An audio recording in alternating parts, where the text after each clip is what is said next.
Documents আছে আমার টাকা উঠাইছে ডকুমেন্টস আমার কাছে আছে, ব্যাংকের ডকুমেন্টস আছে এবং আমার মোবাইল, আমার সবার দিন থেকে স্বর্ণ নিয়েও আমারই হ্যাস্ত করতেছে। আমি কি এটা বিচার পাইতে পারি না? আমরা কোনো বিচার পাইতেছি না, আমি আইনও আমারই হ্যাস্ত করতেছে।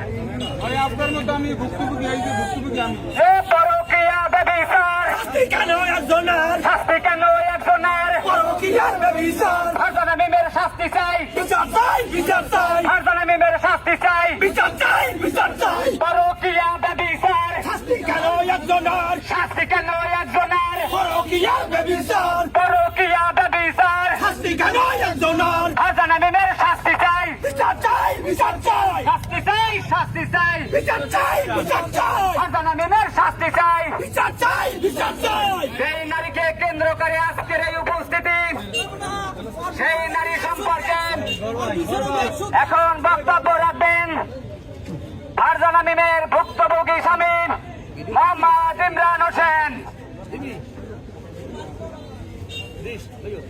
আসসালামু আলাইকুম। আমি একজন সৌদি প্রবাসী। আমি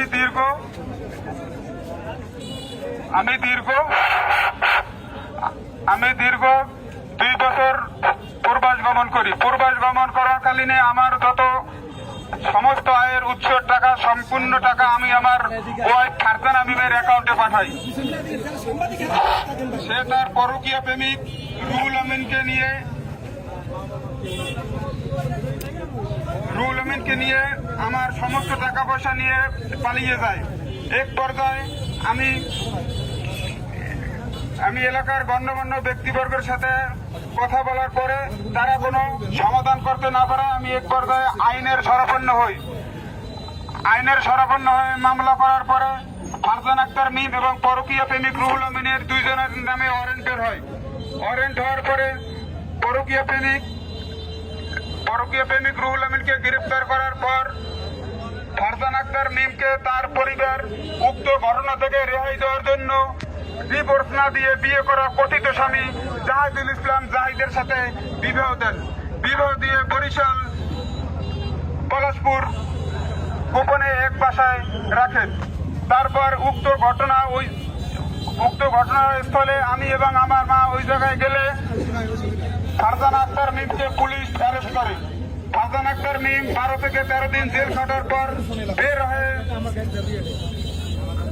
বের হয়ে আমার নামে একটা যৌতুক মামলা আনয়ন করে। যে যৌতুক মামলা সম্পূর্ণ মিথ্যা ও বানোয়াট। উক্ত মামলায় সাক্ষী মেয়ের বাবা মোহাম্মদ মজুর হাওলাদার এবং মেয়ের চাচা মোহাম্মদ মঞ্জু হাওলাদার, মেয়ের ফুফা জামাল হাওলাদার এবং ইয়াকুব গাজী। উক্ত ঘটনার সম্পূর্ণ তদন্ত করে আমি আমার সম্পূর্ণ টাকা ফেরত চাই এবং ফারজানা আক্তার মিমের বিচার চাই, পরকীয়া প্রেমিক রুহুল আমিনের বিচার চাই এবং ডিভোর্স না দিয়ে বিয়ে করা কথিত স্বামীর সবার বিচার চাই। ফারজানা আক্তার মিমের বিচার চাই ফারজানা আক্তার মিমের বিচার চাই পরকীয়া ব্যভিচার শাস্তি কেন একজনের পরকীয়া ব্যভিচার শাস্তি কেন একজনের ফারজানা আক্তার মিমের বিচার চাই